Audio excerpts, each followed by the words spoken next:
गणनायकाय गणदैवताय गणाध्यक्षाय धीमहि गुणशरीराय गुणमण्डिताय गुणेशानाय धीमहि गुणातीताय गुणाधीशाय गुणप्रविष्टाय धीमहि एकदन्ताय वक्रतुण्डाय गौरीतनयाय धीमहि गजेशानाय भालचन्द्राय श्रीगणेशाय धीमहि एकदन्ताय वक्रतुण्डाय गौरीतनयाय धीमहि गजेशानाय भालचन्द्राय श्रीगणेशाय धीमहि।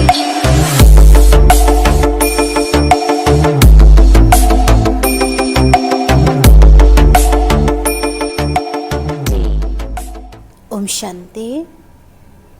नमस्ते। आप सभी बच्चों को गणेश चतुर्थी के जिस दिन को विघ्न विनाशक कहा जाता है, हर्ष उल्लास के साथ आज के दिन को हम मनाते हैं, क्योंकि आज से ही हमारे हिंदू धर्म में, भारतीय संस्कृति में जो भी त्यौहार होता है या जो भी पूजा पाठ होती है वो आज से ही शुरू होता है। इसीलिए गणेश जी को सभी देवों में अग्रज मानने के हेतु उनको ये वरदान मिला था कि आपके बाद ही, आपकी पूजा के बाद ही सभी उत्सव मनाया जाएगा या सभी पूजा पाठ होगी।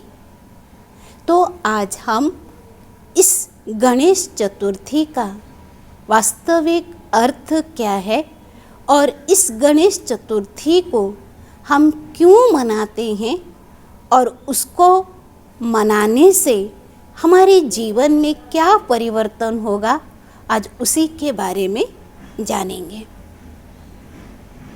गणेश चतुर्थी में दिखाते हैं कि गणेश जी का उनके पिताजी के साथ युद्ध होता है और उनके पिताजी यानी शंकर जी ने उनको युद्ध किए, उनको वध किए, तो उनको हाथी का सूंड दिखाया है।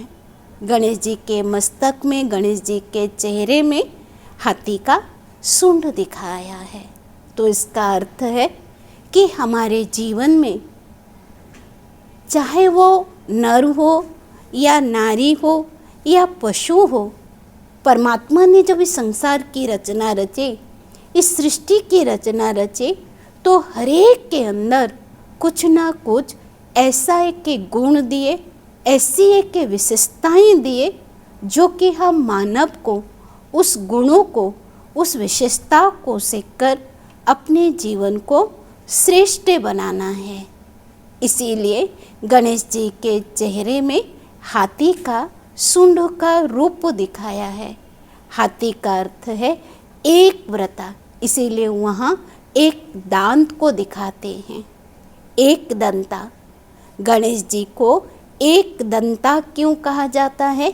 एक दंता का अर्थ है एक की स्मृति में रहना, एक की याद में रहना, एक के साथ ही सर्व संबंधों का अनुभव करना।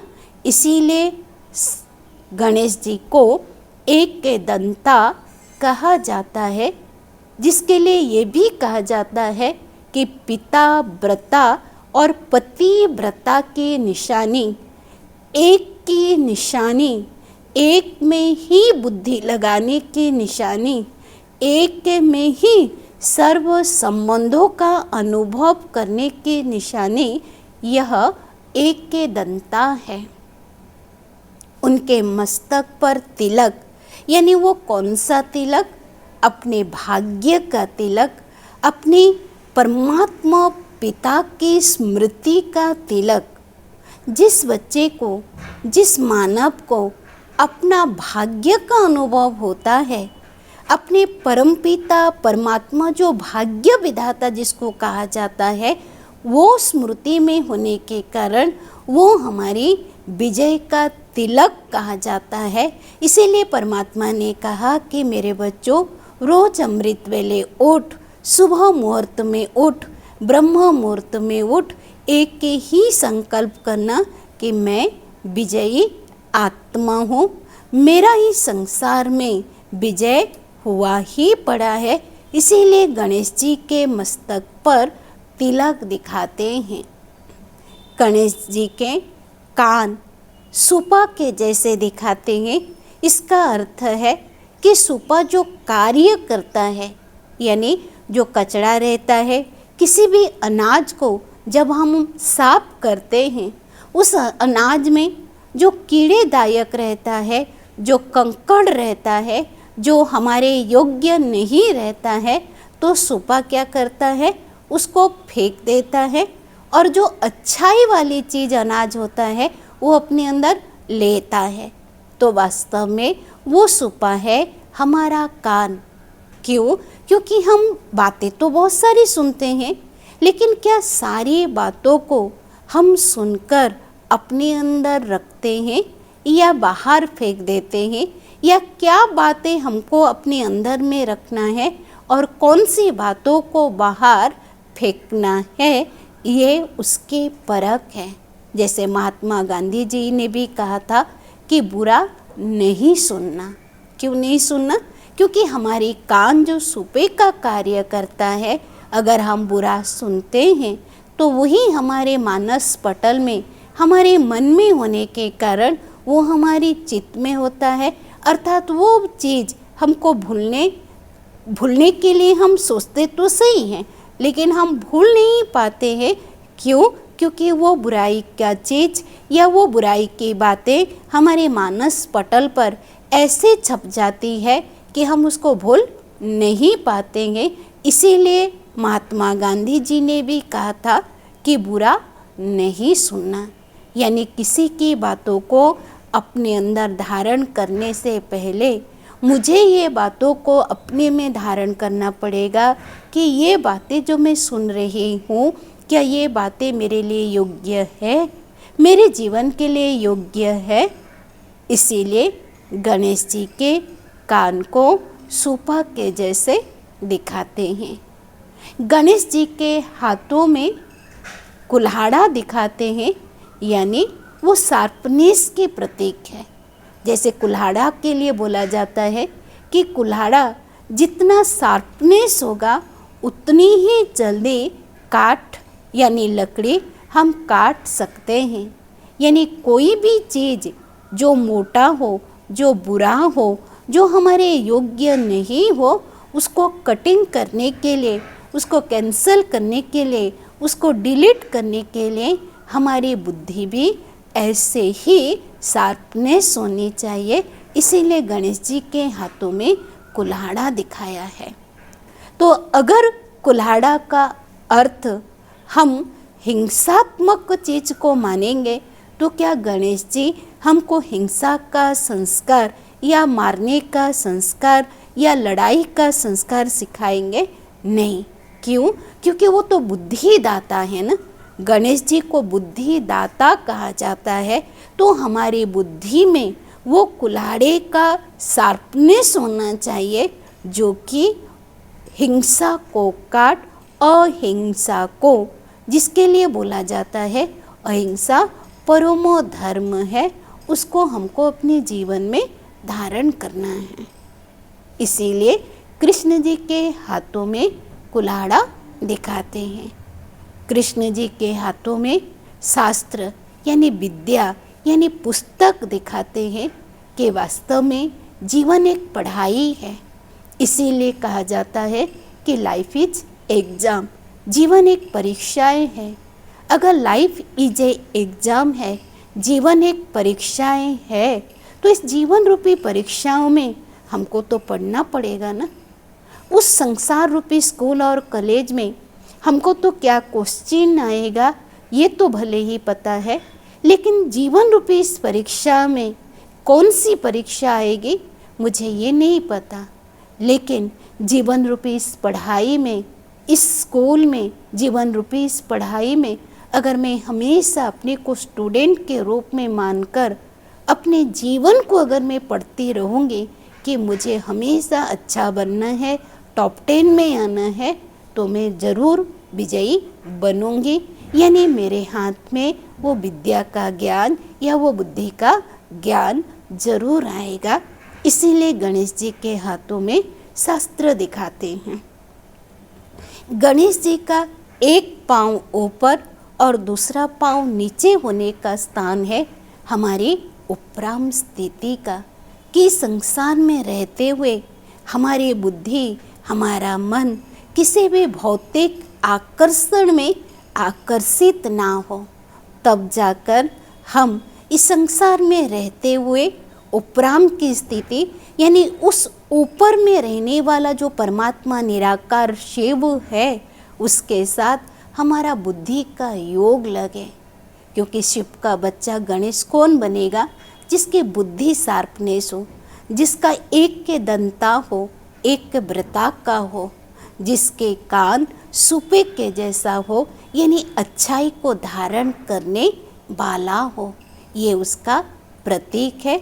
यानी एक पाँव ऊपर और एक पाँव नीचे। परमात्मा का सबसे पहला ज्ञान है कि मेरे बच्चों, संसार में रहते हुए, सांसारिक जीवन में रहते हुए, कर्ममयी जीवन में रहते हुए संसार के लोभ और मोह में नहीं आना। क्यों? क्योंकि संसार को जब बोला जाता है कि झूठी माया, झूठी काया, झूठा सारा संसार, तो इस माया के आकर्षण में नहीं आना, आप आत्मा मेरे में मन लगाना। इसीलिए गणेश जी को एक पैर ऊपर और एक पैर नीचे की ओर दिखाते हैं, यानी परमात्मा की प्रीत के निशानी, स्नेह के निशानी, प्यार की निशानी है कि हम किसी भी आकर्षण में आकर्षित नहीं होते हैं। कृष्ण जी के साथ गणेश जी के वाहन चूहा को दिखाते हैं। गणेश जी के वाहन चूहा को दिखाते हैं, यानी चूहा जो काटता है। आज हमारे घर में चूहा घुस जाता है तो हमको परेशान हो जाते हैं कि हमारी अनाज या हमारे कपड़ा, हमारा गद्दा, हमारी किताबें काट देता है। तो बाबा ने कहा, परमात्मा ने कहा कि बच्चे, ये चूहा भी एक विशेषताओं के आधार पर है कि जैसे चूहे के दांत बहुत सूक्ष्म होता है, यानी शार्पनेस होती है जो काटने का प्रतीक है। तो जब हम बुराइयों के ऊपर, कीचड़ के ऊपर, नेगेटिविटी के ऊपर, हर गंदी चीज़ के ऊपर हम विजय प्राप्त करते हैं तो वो हमारी वाहन बन जाती है। थोड़ा सोचिए तो, अगर गणेश जी जिसको बुद्धिदाता कहा जाता है, क्या गणेश जी का वाहन इतना छोटा सा चूहा हो सकता है? वाहन यानी जिसके ऊपर बैठकर हम चल सकते हैं, यात्रा कर सकते हैं। गणेश जी का रूप तो विशाल दिखाया है और उनका वाहन अगर छोटा सा चूहा है, गणेश जी उसके ऊपर जब सवार करेंगे तो चूहा तो मर जाएगा, क्योंकि छोटा प्राणी है ना। तो वो भी उसका एक रहस्य है, जिस रहस्य को आध्यात्मिकता का रहस्य कहा जाता है कि चाहे वो छोटी सी छोटी क्यों भी ना हो, उस छोटी सी चीज़ को भी हमको देखना है। तब कहा जाता है कि हाथी को मारने के लिए एक छोटी सी चींटी भी सक्षम है। क्यों? क्योंकि चींटी अगर हाथी के सूंड में घुस जाती है तो वो बेहोश हो जाती है, शरीर छोड़ देता है। तो हाथी तो महारथी है, तो हाथी को मारने वाला, हाथी को बेहोश करने वाला वो कौन है? छोटी सी चींटी है। आज हमारे पास अगर छोटी सी चींटी आती है तो हम उसको इतना ध्यान नहीं देते हैं, लेकिन हाथी इसमें बहुत अपनी बुद्धि का उपयोग करता है, कार्य में लगाता है कि जब वो घास खाता है तो बहुत उसको झाड़ झाड़ के खाता है, क्योंकि उसमें कोई चींटी उसके सूंड में घुस ना जाए। ये उसका प्रतीक है कि चूहा यानी छोटी सी चीज़ को भी मुझे काटना आना चाहिए, डिलीट करना आना चाहिए। गणेश जी के पेट को विशाल दिखाते हैं, यानी वो विशालता है हमारी मानविकता रूपी गुणों का। जब परमात्मा के हम सब बच्चे हैं और दुनिया में भी कहते हैं कि आपस में हम सब भाई भाई हैं, तो हमारे जीवन में ज्ञान की भरपूरता ही वास्तविक भाईचारा है। जब हमारे जीवन में भाईचारा हो जाएगा तो हम एक के दूसरे के साथ कभी भी किसी भी प्रकार की शत्रुता नहीं करेंगे, आपस में प्यार में रहेंगे, आपस में भाईचारे में रहेंगे। इसीलिए गणेश जी के पेट को विशाल दिखाया है, यानी ज्ञान का प्रतीक, विद्या का प्रतीक, शिक्षा का प्रतीक, समझने की शक्ति का प्रतीक, विशाल भाईचारे का, कि ये संसार में हम सब एक हैं। हमारे अंदर गणेश जी का इतना जो रहस्य भरा उनका चित्र है, जो कोई भी उनके पास जाता है उनके चेहरे को देखकर वो आकर्षित हो जाता है कि तन तो भले ही मनुष्य का है, लेकिन मस्तक जो है वो एक हाथी का है। हाथी यानी विशालता का प्रतीक, हाथी यानी महारथी का प्रतीक। तो इस संसार रूपी कर्म क्षेत्र में हम महारथी कब बनेंगे? जब हमारे में हाथी का गुण आएगा। यानी हाथी, अभी जैसे हमने आपको बताया कि हाथी एक चींटी को भी बहुत महत्व देती है, यानी उसको भी वो उतना ही डरती है कि उसके सूंड में ना आए। हम कोई भी बातों को डोंट केयर करते हुए हम आगे की ओर नहीं चल सकते हैं, चाहे जीवन रूपी इस यात्रा में क्यों ना हो। हमको हर एक के चीज़ से सीखना होता है। इसीलिए गणेश जी के चेहरे पर यानी उनके मस्तक में हाथी का रूप दिखाया है। तो जब हमारे में यानी संपूर्ण मानव में गणेश जी का रूप के साथ ये गुण, ये चरित्र, ये संस्कार हमारे में आ जाता है, तभी हम सच्चे मात्रा में परमात्मा शिव का पुत्र गणेश कहा जाता है या गणेश कहलाते हैं। इसीलिए शिव ने गणेश जी को ये वरदान दिया कि आपका ही पूजा या आपकी ही भक्ति सबसे पहले होगी, उसके बाद ही सारा संसार का जो विधि पूर्वक त्यौहार मनाया जाता है। तो इसका अर्थ है अग्रज, यानी हमारी बुद्धि शुद्धि की निशानी, विधि की निशानी। जीवन में अगर शुद्धता नहीं, सच्चाई नहीं, सफाई नहीं, सादगी नहीं, तो विधि पूर्वक इस कर्ममय जीवन में अगर संसार रूपी कर्म क्षेत्र में कोई भी कार्य को हम अपनाते नहीं हैं शुद्धि के द्वारा और विधि के द्वारा, तो वो कार्य चाहे वो छोटा हो या बड़ा हो, उस कार्य में हमको सफलता नहीं मिलती है। तो ये है गणेश चतुर्थी का आध्यात्मिकता का रहस्य, यानी गणेश का अर्थ है आत्मा का प्रतीक, हाथी का अर्थ है उसका ज्ञान का प्रतीक, यानी बुद्धि का प्रतीक। और जब हमारे में बुद्धि आती है तब जाकर हर कार्य में शुद्धि के साथ विधि को अपनाते हैं।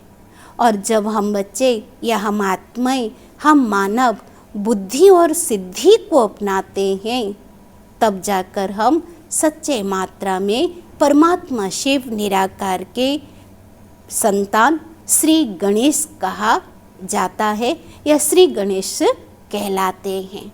तो ब्रह्मा कुमारी की तरफ से संपूर्ण आत्माओं को, संपूर्ण भारतवासियों को, आप सभी को गणेश चतुर्थी के उपलक्ष्य में हार्दिक अभिनंदन हो, अभिवादन हो, स्वागत हो। आज के दिन हम सभी ऐसी प्रतिज्ञा करें कि हमारा जीवन इनके जैसा बने, हमारा चरित्र ऐसा बने। अच्छा, ओम शांति, नमस्ते। सुख करता दुख हरता वार्ता विघ्नाची, पूर्वी पूर्वी प्रेम कृपा जयाची। सर्वांगी सुंदर